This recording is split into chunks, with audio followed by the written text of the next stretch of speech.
Hello mga kareal, ang electric pan po na ito ay gumagana. Isaksak natin, ayan, pindutin po natin ang kanyang switch. Ayan mga kareal, gumagana po ang electric pan na yan. Bunutin natin. Sa electric pan, may dalawang terminal wires kung saan nakakabit ang dalawang terminals or mga paa ng kapasitor. Ito po yan, dalawang wires kung saan kinakabit ang dalawang paa ng kapasitor. Galing po yan sa motor. Mayroong nagtanong po dito na kung saan daw po ang kapasitor na live. Ibig niya pong sabihin ay alin sa dalawang wires na ito ang pinaka-live terminal. Ang live terminal po ng kapasitor ay yung linya na kung saan ay naka-direkta sa AC voltage source. Mula sa AC plug ay walang dadaan ng ibang components tulad ng switch at windings maliban lamang sa fuse. Kaya kung wala pa po kayong idea kung alin ang live terminal ng kapasitor sa electric pan, panoorin at tapusin nyo po ang video na ito. Maraming salamat po muli sa lahat ng aking mga subscribers dyan. Kayo po ang aking inspirasyon. Mega shoutout po sa inyong lahat. The real life Vickers Real Vlog. Alin ba ang pinaka-live terminal ng kapasitor sa electric pan? Para lalo po nating maunawaan, gamitan natin ito ng aking ginawang simple diagram. Ang live terminal po ng kapasitor ay yung linya na kung saan ay walang dadaan ng ibang components katulad ng switch at mga windings maliban lamang sa thermal fuse. Ibig sabihin, ang pinaka-kapasitor live terminal ay ito. Dahil ito yung linya na kung saan ay hindi dumaan sa switch at saka sa mga windings maliban lamang sa thermal fuse. Sa aking ginawa pong simple diagram ay ito po yung capacitor live terminal. Ito po yung galing sa line 2 ng AC plug. Ito po yung AC plug, may dalawang terminal ito, ang line 1 at saka line 2. May line 1 at line 2. Yung line 1 yan, diretso sa common terminal ng switch, papunta sa iba't ibang windings. Depende kung alin ang isi-select na speed windings para paganahin. At yung line 2 naman, ayan yung diretso sa thermal fuse, then connected yung capacitor live terminal. Malinaw po sa diagram na nakikita natin kung alin ang live na linya papunta sa kapasitor. At ito po yung galing sa line 2. Pwede po na ito ang maging line 2, pwede po yan ang maging line 1. Alternate po yan, pwede. Ang ginagawa ko po, itong line 1 po ay yung linya na kung saan ay connected sa common terminal ng switch. At yung line 2, yun po yung directly connected sa thermal fuse.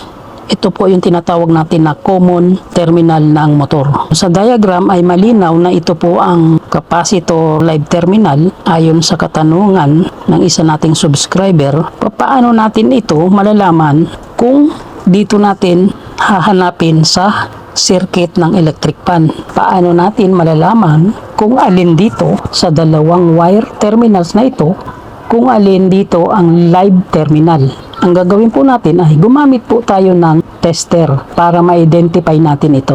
Ganito lamang po yan. Ang gagamitin po natin ay analog tester. Sa unang paraan, madali nating makita kung alin dyan ang live capacitor terminal. Sa pamamagitan ng tester, gamit ang ohmmeter, ilagay natin sa buzzer.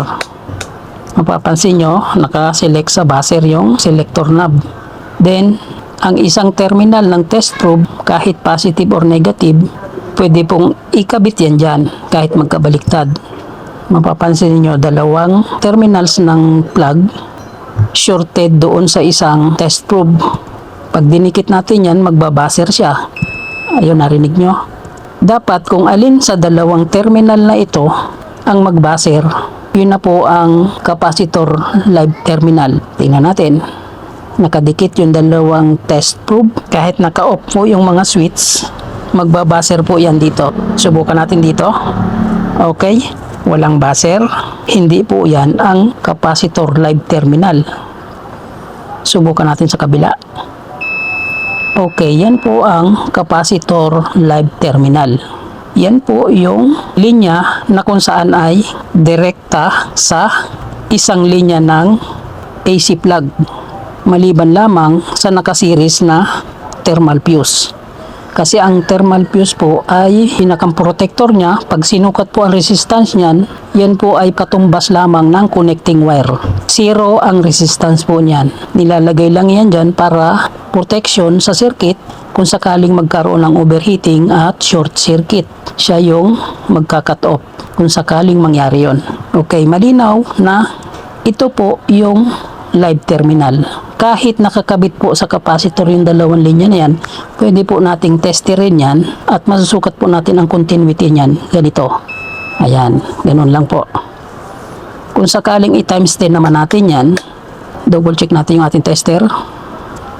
Okay, calibrated sa 0 po yan.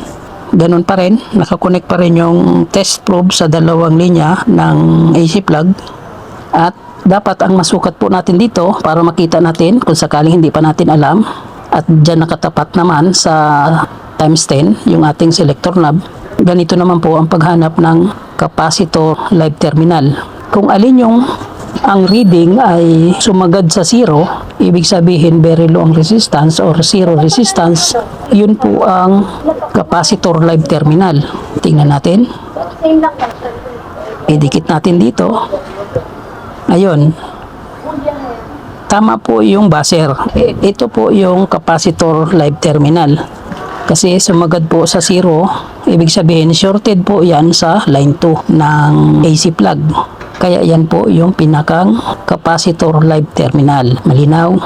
Kasi kung susukatin natin yung kabila, magkakaroon na po yan ng reading. Tingnan natin.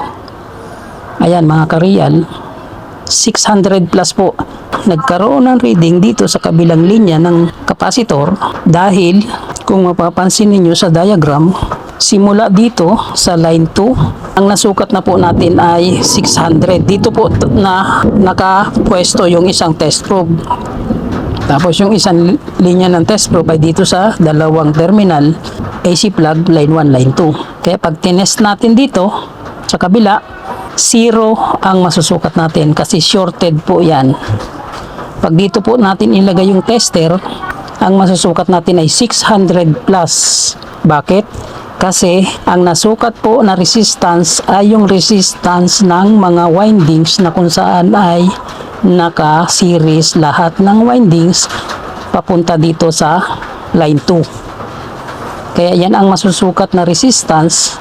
Ito, yan. Kaya 600 plus ang nasukat natin. Samantalang kung dito tayo magsusukat sa kabila, 0 ang masusukat natin. Kasi shorted lang po yan dyan. Ibig sabihin, ito na po yung pinakang capacitor live terminal. Dahil ito po yung direkta sa AC voltage source or yung ating outlet. Kaya direktang papasok dun yung kuryente.